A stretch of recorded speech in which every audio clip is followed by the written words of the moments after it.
Hello and welcome to Sprott Radio. I'm your host, Ed Coyne, Senior Managing Partner at Sprott. I'm pleased today to welcome Marco Visscher, an award-winning journalist for his work on climate policy and clean technology. Marco, thank you for joining me today on Sprott Radio. Thank you for having me. Well, Marco, before we dive into your most recent book titled The Power of Nuclear, I thought it'd be helpful for our listeners to hear a bit about yourself and your background. Sure, yeah. So I became a journalist about 25 years ago. I was working at an alternative left-wing magazine in the Netherlands. And over time, I covered globalization and got more involved when it came to sustainability, and climate change became a bigger issue. So I wrote a lot on environmental issues over the years, covered energy. It was funny when I was working on my book, The Power of Nuclear, I was looking up what I had written about nuclear power during my career. And I stumbled upon an article from the year 2000. And rereading that article, you could notice I didn't like nuclear at all. I was going to call you out on that. Yeah. So there was a climate change conference back in 2000, and the nuclear industry was there promoting nuclear power as a solution to climate change. And I didn't buy it at all. I think I wrote something like, now is the time to bring down the nuclear industry before it will ruin the planet, or something like that. So that gives you a bit of a hint where I'm coming from. Well, we're going to address that. We're not going to let you off that easily, but I think, we all have the right to change, which is wonderful. Let's get into that a little bit, because in your most recent book, The Power of Nuclear, you do talk about the rise of nuclear, the fall of nuclear, as well as the return. And, you refer to it kind of as the world's mightiest energy source out there as well. Yeah. So, what really prompted you then to author this book? So a couple of years ago, I wrote a book in Dutch only on the energy transition, looking at where we are with our climate goals, where we are with renewables. And I realized sort of at the end of the book that wind and solar can only take you so far, and that there's really a need for a clean, zero carbon electricity source that can power, 24/7, regardless of the weather. So all the way at the end of the book, I was merely raising the question whether it might be time for us in the Netherlands to look at nuclear power once more, because it was not on the table at all at that time. Well, that changed coincidentally, sort of around the time my book was published in 2018, I believe. And when nuclear power became part of the government plans here, I thought it was time for me to really look into nuclear power. I hadn't done that before because I just felt the future belonged to wind and solar. I did notice when environmentalists spoke out in favor of nuclear power, most notably Stuart Brand in his wonderful book, Whole Earth Manifesto. There was also George Monbiot in the UK who spoke out in favor of nuclear. There was the Breakthrough Institute, a California-based think tank that promoted nuclear as part of the solution. So I did listen, but I just never realized it has to be such a part of the future plans, really. If you look up the data, I got quickly convinced that nuclear power isn't the villain that I held it to be, but I was mostly intrigued by the emotions that nuclear power sparks. It's not just anger. Sometimes when I would talk in public about climate policy and energy, people would get angry when the topic of nuclear power was raised and even walk away. But also, people would cheer and applaud. And this is very rare to happen in any public debate, right, about something pretty technical and kind of boring stuff as climate policy.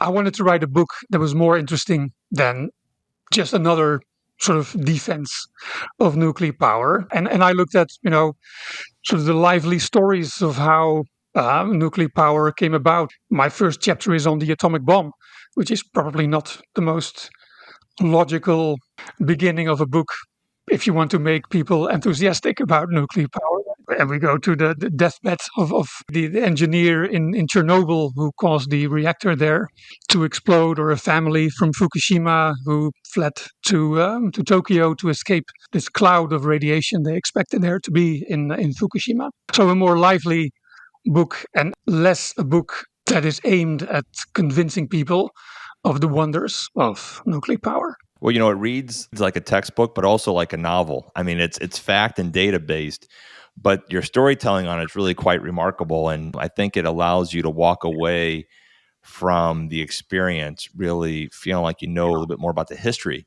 Mm. of it. So, I guess talking about the rise, maybe that's the first part we could address is, when you started the book with the bomb and people looking at it, talk about that a little bit. When people originally were kind of interested in the early days of what nuclear could do, and then lead us into the fall. If you really want to start at the beginning, you should begin around the year 1900, when there was this idea that the atom contains so much energy, and that the real question is how to liberate that energy. Mm. And if we could liberate it, then wonders would be possible, because you could power cities without burning anything, right? Because you only need to split atoms.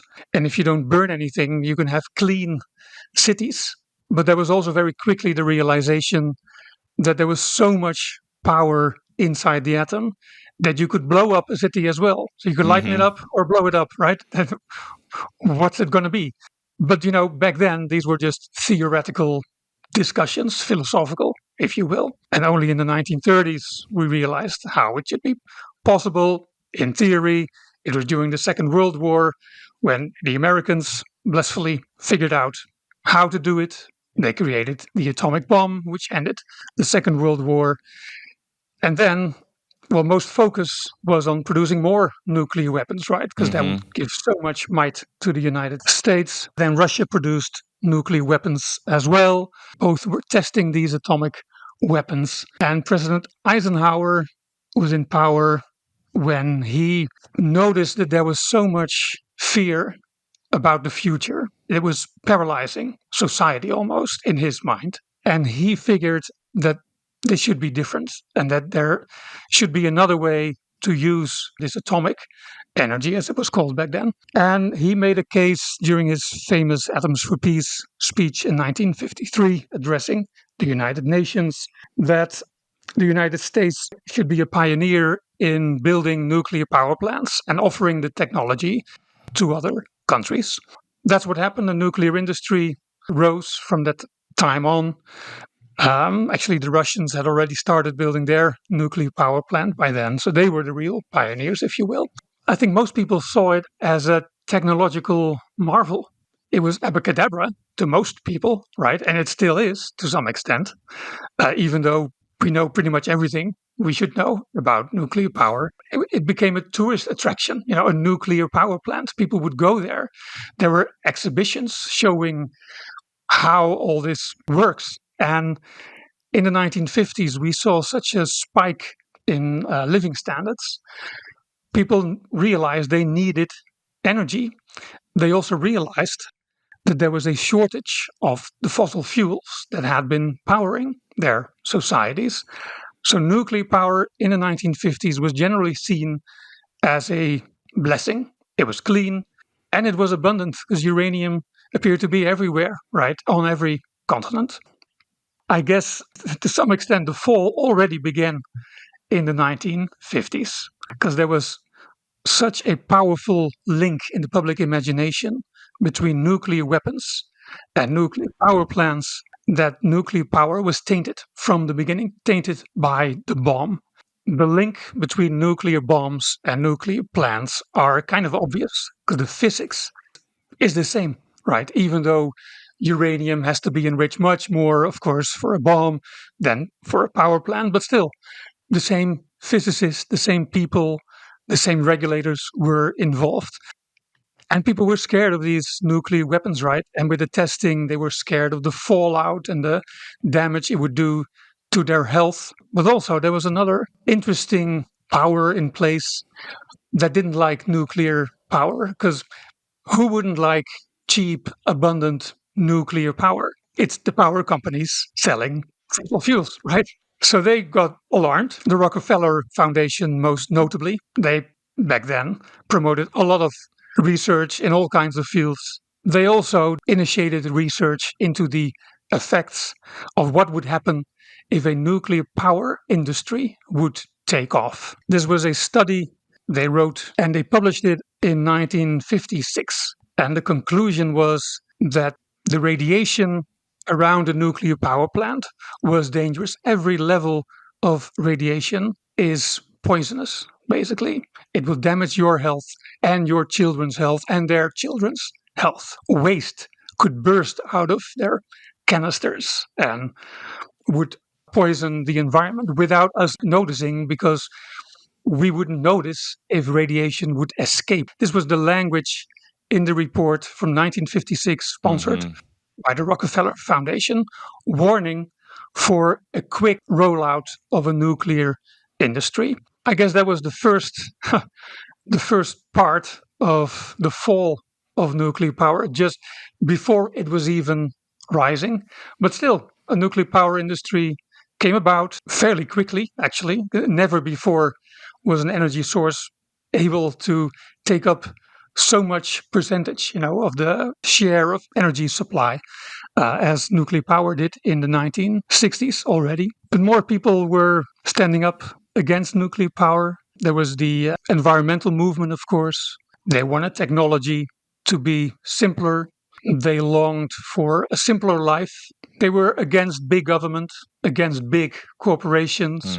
And somehow this nuclear energy was the embodiment of the progress that they questioned. So rather than seeing, oh wow, energy is making life so much better, Right. for so many people, they consider no, we should slow down here. Economic growth is not everything. We should be more frugal, live more in harmony with nature, if you will.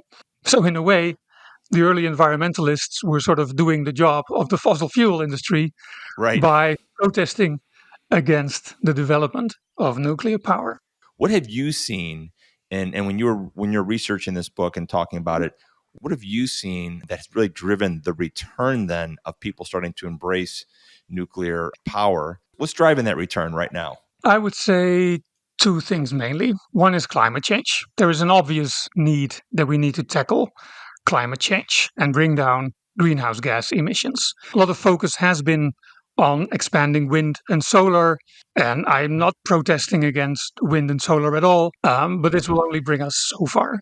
So I think there's more of a realization that you need a power source that can power a modern society, and without batteries or without, some sort of mysterious solution to the intermittent production from wind and solar, we will need nuclear power, basically. So I think that realization is kicking in more and more. Another is, and this is especially the case in Europe, I think, the realization that we've become so dependent on fossil fuels coming from Russia. This has changed, of course, over the past years, but still the share of fossil fuels in the global energy mix, it has hardly slowed down, right? It's around 80% or something like that.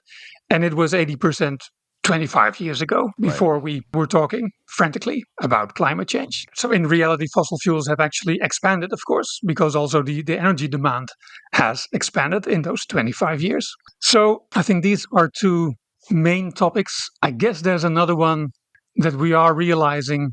Well, we have access to information much, much better than in the 1980s, or, well, especially 1970s and 60s, of course. You could just go to Wikipedia if you want to establish the death toll of Fukushima, for instance. Right. And I think this kind of access to the information was not available in the early days when nuclear power took off. So that's another thing. Yeah, so it's failing climate policy, basically, and just failing energy policy in general. What about from a perception standpoint then? So if policy is slowly evolving over time, particularly here in the States, in the United States, what have you seen from a perception standpoint? Because we talked about kind of the rise and the fall and people's association with energy and the bomb. Have you seen that perception start to change a little further? Absolutely. Yeah. I looked at opinion polls in several countries. I've only looked at opinion polls done by the most established polling agencies in the countries, and just to look at how much support there is basically for nuclear power. And I was surprised to find that overall a majority of people support nuclear power. In some cases, even up to 70 or 80%. This was very much surprising to me because it's not the impression you would get if you open up a newspaper. Any journalist covering nuclear power wants to show that the journalist is very critical and considers all the dangers and all the impracticalities of nuclear power. So you would think that people are against it, but apparently this is not true at all. And I think the support has grown substantially over the past couple of years, again, mostly due to failing climate policy and the dependence on Russian fossil fuels. Absolutely. And I would agree with that. I mean, everything I've been seeing and reading, it seems to be the pendulum definitely swung to that side. We've talked about the environment. Can we talk about it from an economic standpoint for just a moment? What are some of the key economic benefits that we're seeing with countries that are embracing nuclear power? What have you seen with that? Well, I think nuclear power can flourish in countries where governments are taking control over the energy market. This was true when France built its vast fleet of nuclear reactors. This was true in Sweden, for instance, probably even the US, right? But over time, there was a change in the energy market, which has become much more liberalized. So for governments now to enter the energy market and expand nuclear power, that could be quite a bit of a different reality than it was decades ago. The prices are fairly low when it comes to power coming from nuclear power plants built in the 70s or so.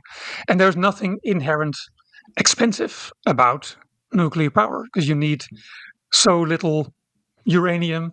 And even if the price of uranium would drastically rise, that wouldn't make much of a difference. I think there's an interesting distinction between existing reactors continuing to operate, new traditional, I'll call them traditional reactors, large reactors, the ones that we sort of recognize and currently know coming online.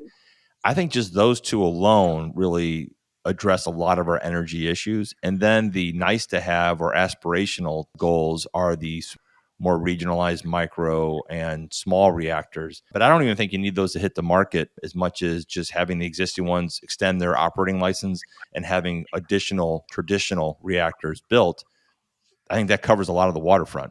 That's very true. And it's also, I think, recommended by the International Energy Agency, right? Extending the lifetime of currently operating nuclear power plants is the best and the fastest and cheapest way to produce zero carbon electricity. So that's certainly something we should do.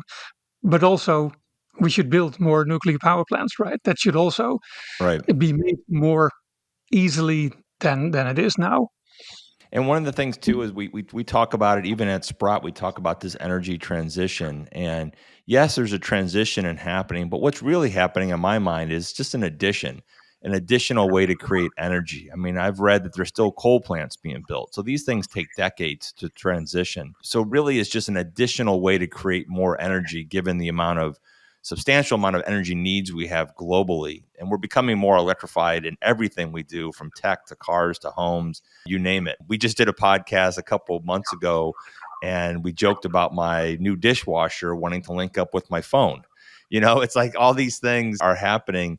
And there was just something I read this morning about how saying please and thank you when you're using ChatGPT or other AIs out there are consuming millions and millions of dollars worth of energy. So we're all growing at the same time here, which is going to be interesting. I do agree. I think public perception is coming along. Policy's probably behind a little bit. The technology is already there. So I guess from that point forward, after you finished your book and you finished it off and sent it out into the world, where do you see the future of nuclear going? Are you feeling positive about this after doing all this work and going from being a skeptic to being a supporter? Where do you see the future as it relates to nuclear? Well, we've covered a lot of ground, but maybe just this one here as a thought experiment. Just imagine that nuclear power did not exist. So there was no nuclear bomb, there was no Chernobyl. Just imagine you open up a newspaper and you read an article about scientists who have invented this way to produce a lot of clean energy without air pollution, without emitting greenhouse gases, and it can be obtained by using very little resources. a resource that's abundantly available on all continents. So it's very cheap, and you could power modern societies with this. Well, if you read an article like that, you would look up, right, and think, wow, this is brilliant. Let's get going with this. Well, we have great news. We have that energy source. It's called nuclear power. I think if they're looking for one, I just think they found the new head of the Nuclear Institute. If you're looking for a new job, Marco, because I think you're spot on. Just recast the die, so to speak, and get people to rethink about it in a fresh way. How can one find you and kind of track what you're up to and what you're working on? But more importantly, how could someone actually gain access to your most recent book? So my book is called The Power of Nuclear. It's out on Amazon and on in every bookstore. So you should be able to get it there. I'm not on Substack. I'm not on Twitter or X. I'm very old fashioned, I think. Mm-hmm. I do have a website, marcovisscher.com. And I'm on LinkedIn. So if you are there, please connect with me.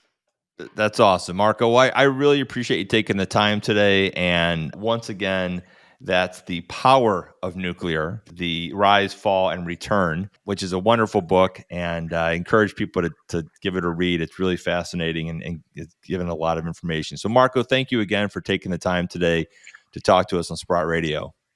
Sure. Yeah, you're welcome. Thanks for having me. Thank you. And once again, I'm your host, Ed Coyne, and thank you for listening to Sprott Radio. This podcast is provided for information purposes only from sources believed to be reliable. However, Sprott does not warrant its completeness or accuracy. Any opinions and estimates constitute our judgment as of the date of this material and are subject to change without notice. Past performance is not indicative of future results. This communication is not intended as an offer or solicitation for the purchase or sale of any financial instrument. Any opinions and recommendations herein do not take into account individual client circumstances, objectives, or needs, and are not intended as recommendations of particular securities, financial instruments, or strategies. You must make your own independent decisions regarding any securities, financial instruments, or strategies mentioned or related to the information herein.